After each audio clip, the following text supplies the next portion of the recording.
Bonjour, Président. Bonjour. Comment se porte votre parti clé? Le parti clé se porte bien, nous sommes là. Nous avons participé à l'élection présidentielle aux côtés de CAP 2015. Nous avons soutenu le candidat Jean-Pierre Fabre. Les résultats ont été ce que vous savez, ce qu'on dit qu'ils sont. Mais nous continuons le travail, le combat politique. Nous n'intervenons pas beaucoup sur les médias, mais ça ne veut pas dire que nous ne continuons pas le travail. Nous continuons le travail d'implantation de nos bureaux. Nous faisons des séminaires de formation politique, de formation civique. Nous entreprenons d'autres activités. Nous faisons surtout des visites de terrain. Les week-ends, nous allons dans les quartiers, nous allons dans les villages, là où nous avons des bureaux et nous nous entretenons avec les gens. Donc nous sommes en train toujours de travailler pour préparer les échéances à venir. Président, quelle analyse faites-vous par rapport à la situation politique du pays?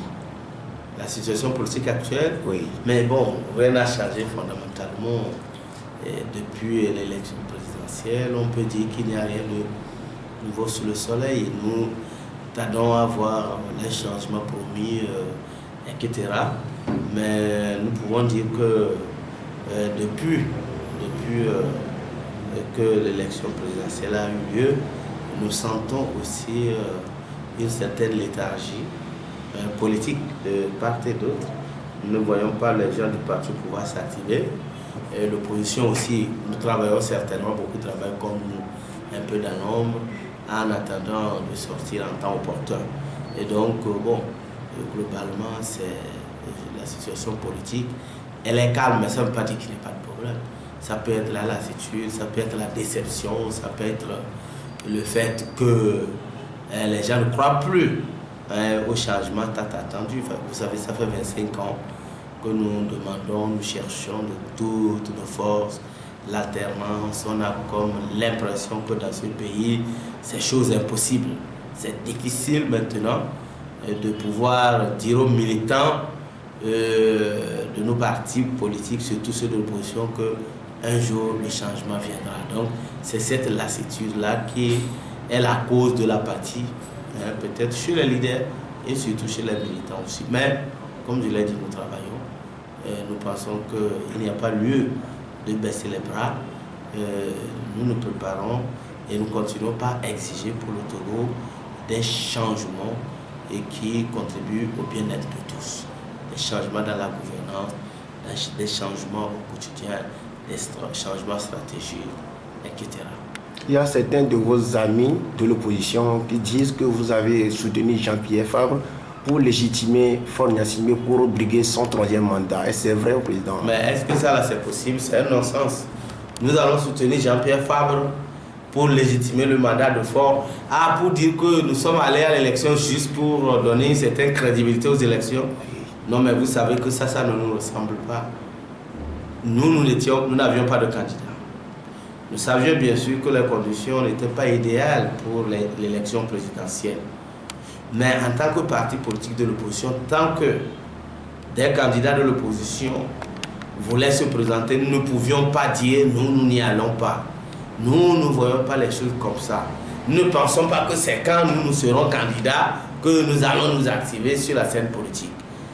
Nous avons fait un choix clair pour l'alternance au Togo. Nous avons fait un choix clair pour des changements en profondeur dans ce pays. Et Jean-Pierre Fabre, pas lui en tant qu'individu, mais le projet qu'il portait, le projet de l'alternance, le projet démocratique pour le Togo, le projet du changement, le parti méditerranéen nation du changement, et le projet politique de CAP 2015, ils ont publié un livre, un document à cet effet, nous ont convaincus que, en fait, les moyens peuvent diverger, mais eux et nous sommes proches. Nous sommes proches sur le plan politique. Rien ne nous opposait à ce que nous avons pu soutenir un candidat de l'opposition qui avait toutes ses chances pour l'emporter si le scrutin avait été transparent, si le scrutin s'était déroulé comme cela aurait dû l'être. Donc nous avons fait le choix clair de soutenir non pas Jean-Pierre Fabre en tant qu'individu, ça c'est pas ça qui nous intéressait, mais le projet dont il était porteur. Et nous l'avons fait sans regret. Mais ce n'était pas pour légitimer Faure Gnassingbé.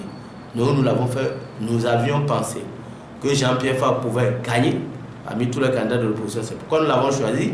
Et nous sommes convaincus que si les choses avaient été transparentes, vu la mobilisation, vu le travail que le candidat Jean-Pierre Fabre lui-même avait fait dans le cadre de l'ANC et de CAP 2015, il a sillonné toutes les contrées de ce pays. Si tout avait été transparent, je crois que les électeurs togolais s'étaient préparés à offrir une fois l'alternance à ce pays. Mais nous savons tous comment les choses se passent toujours en cas d'élection dans ce pays. Mais nous ne nous décourageons pas non plus. Nous savons que toute chose a son temps. Et c'est pourquoi nous, à clé, nous restons mobilisés et nous savons que le changement, il est là, il va venir au Togo. Nous le cherchons et nous le trouverons. Avec la grâce de Dieu, avec l'appui de Dieu, Dieu fait toutes choses bonnes en son temps. Président, depuis que les élections ont eu lieu au Togo, il y a les braquages qui se font dans chaque quartier et dans toutes les villes du Togo. Que dites-vous de ces braquages qui se font? Mais je crois que ce n'est pas normal, parce qu'on est en société, on n'est pas armé parce que il y a les forces de sécurité et de défense pour nous défendre. Alors, quand moi je dors chez moi, je compte sur la protection de l'État, des forces de sécurité. Un État qui n'arrive pas à assurer la sécurité à ses citoyens, à ses habitants, c'est un État qui manque gravement à sa première obligation. Vous savez que les philosophes tentant d'expliquer l'État ou la société politique ont parlé d'abord d'un état de nature pour dire que c'était la jungle où tout le monde s'attaquait à tout le monde, le plus fort, la raison du plus fort était la meilleure. On s'est mis en société pour qu'il y ait l'État qui garantisse notre sécurité. Et le premier besoin de l'homme en société, les anthropologues, les sociologues l'ont démontré, le premier besoin de tout homme, c'est d'abord un besoin de sécurité. N'est-ce pas? Et donc, si notre premier besoin, c'est un besoin de sécurité, l'État se doit de nous assurer la sécurité. Même si tout devrait s'arrêter, l'État devrait mettre tous les moyens qu'il faut pour que nous soyons en sécurité. Je crois que la sécurité est le must, c'est le minimum incompréhensible dans une république. C'est ça qui détermine tout. La sécurité amène et va de pair avec la paix, de pair avec la paix va avec le développement. Donc c'est clair que c'est des choses à condamner, c'est des choses à regretter et le gouvernement doit prendre ses responsabilités. Ses responsabilités pour que ces braquages s'arrêtent. Il fut un moment où il y a eu l'opération Araignée. Il semble que c'était la coopération française, je ne sais pas de quel pays, ou Union européenne, qui avait acheté les véhicules. Dès que les véhicules sont tombés en panne, on n'avait pas de pied de rechange, etc. Mais je dis, c'est pas normal. Il faut qu'on remette en place une opération similaire à celle de l'opération Araignée pour permettre que nous soyons en sécurité au minimum dans nos quartiers, dans nos maisons. Ce n'est pas normal qu'à partir de 21h, on ne puisse plus mettre le nez dehors. Quand on revient du travail, pour rentrer chez soi, on devrait pouvoir y entrer impaisiblement. Donc la sécurité, c'est le must, c'est le minimum incompréhensible. Je martèle ça encore. Et on ne peut pas négocier ça. On ne peut pas se contenter. C'est vrai, il n'y a pas d'insécurité zéro, on va le dire comme ça, et nulle part au monde. Mais la sécurité résiduelle doit être vraiment résiduelle. La sécurité ne doit pas être la règle, la sécurité, l'exception. Président, vous avez sorti un communiqué de presse la semaine dernière par rapport au bitumage de nos routes. Qu'en est-il exactement de cette déclaration? Ben, écoutez, vous avez comme nous vu, vous voyez comme nous ce qui se passe. Vous le constatez de visu. Mais quand je sors de chez moi le matin, il y a un embouteillage sur telle allée, telle avenue, parce que la route d'à côté ou de devant est bloquée pour les travaux. Quand je passe à gauche, arrivé quelque part encore, je suis bloqué. Quand je passe à droite, tout droit, etc. Finalement, toutes les grandes rues, toutes les grandes artères sont en chantier, on va dire ça. Ou plusieurs artères. Et ça prend des mois et des mois. Je dis, dans ces conditions, quel est le problème? Soit c'est un problème de programmation, on programme tout en même temps. Finalement, il y a une concurrence par rapport aux ressources. Il y a un problème de disponibilité des ressources. Soit alors, c'est un problème de gestion. Ou peut-être sur fond de détournement. On a lancé les travaux, ceux qui devraient prendre leur commission les ont prises, et après l'argent ne suffit plus pour que les entrepreneurs fassent les travaux. Alors nous disons à clé, gouverner c'est prévoir. On devrait pouvoir faire une planification et une programmation rigoureuse.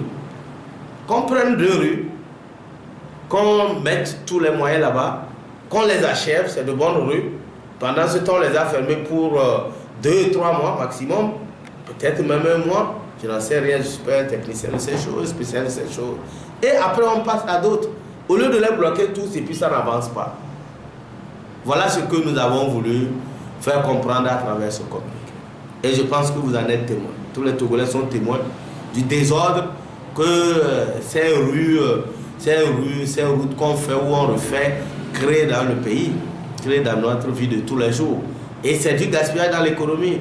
Vous voyez tout le go-slow, tous les embouteillages qu'il y a, le carburant qu'on gaspille, les retards au travail, etc. C'est vraiment des manques à gagner terribles pour l'économie. C'est des pertes énormes. Président, quel est votre dernier mot à l'endroit de nos internautes et à la population togolaise? À l'endroit de tous, je voudrais dire, puisqu'il s'agit de politique, nous n'arrêterons jamais de faire la politique. Ce n'est pas parce que jusqu'à présent, les résultats ne sont pas à la hauteur de nos attentes. Ce n'est pas parce que nous voulons le changement qui tarde à venir, la tendance qui tarde à venir, que nous allons baisser les bras. Un pays se construit chaque jour par ses fils et ses filles et ses fils. Ne nous décourageons pas.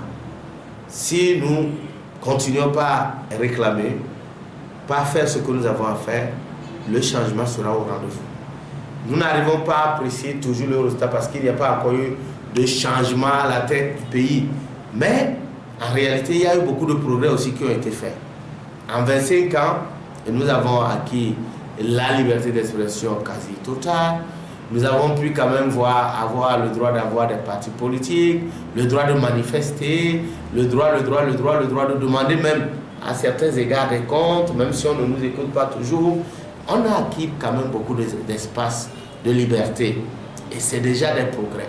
Par rapport à 90, c'est vrai, ce que nous avons espéré, nous avons cru que ça devait arriver vite, n'est pas encore arrivé, mais il y a eu beaucoup de progrès aussi qui ont été faits de part et d'autre, qui ne sont pas à négliger. Donc que les gens ne se disent pas qu'il ne sert à rien, qu'il y ait des partis de l'opposition, ils n'arrivent à rien changer, ceux qui sont là sont toujours là. Chaque jour nous gagnons des espaces de liberté, chaque jour nous marquons des points vers le progrès et l'alternance. Et donc mon appel est à la mobilisation, et à la persévérance, et pour que le changement devienne réalité dans les mois, dans les années à venir, pour le plus grand bien de chaque Togolais et chaque Togolais. Voilà mon mot à l'endroit de tous. Merci, Président. C'est moi.